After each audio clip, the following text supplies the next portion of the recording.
Hello, so today I'm going to be talking you through how to use the email builder for your DIY campaign. So from your dashboard, navigate to campaigns and click campaigns again.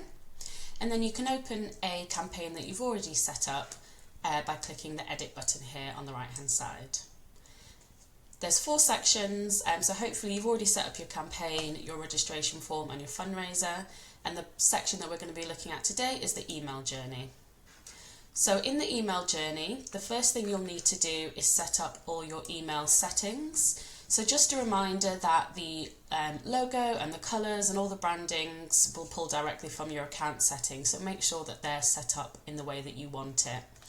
You can also include a banner image here and then add in the from name, the from email address and who you want your replies to go to, and you can click Save Email Settings. Once that's complete, you're able to add a new email. So if I click Add a New Email here on the left-hand side, there are 2 types of emails that you can send. A personal email, which doesn't have the branding pulled through, and then the branded email, which obviously has all of your marketing style that matches the branding. So for this example, I'm going to click Create Branded Email. And the first thing we'll see is our triggers and our conditions.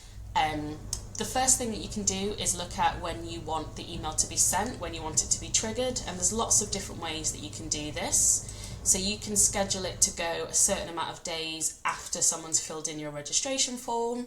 And what's really exciting here is when someone fills out the DIY registration form, they will put in their event date. So all of those different community fundraising event dates that you have to try and manage, the supporter will enter that on the registration form, and then you can schedule and trigger your emails based on the event start date, the event end date.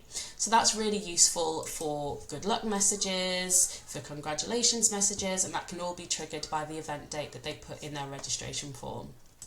You can also trigger your email by amount raised. So here you can say send the email after they've raised for example, if they haven't raised anything, then obviously you can do comms to push them to raise more, or you can send an email when they've raised a certain amount after a certain amount of days. So it's really, really bespoke here that you can build out your stewardship. The second part that we have is the conditions, and these work in conjunction with the triggers. So if I schedule an email to be sent 1 day before the event start date, so a good luck message, for example, you can also add additional triggers. So if someone, for example, hasn't claimed their JustGiving page, so they've registered but they haven't claimed their fundraising page, you can choose to either send an email to those that are claimed or not claimed. So obviously you can segment your messaging based on that. You can also add conditions like event type. So again, when the supporter fills out the DIY registration form, they'll choose a set event type. And so you can really start to build out specific stewardship journeys for walks, for cycles, for swimming. Obviously, you're going to have different training messages for someone that's training for a cycle, someone that's training for a swim, for example, or if they're doing, a gaming or a birthday fundraiser. So you can really start to get clever with how you segment your messaging out here. So event type is a really, really good one to use here in your DIY email journeys.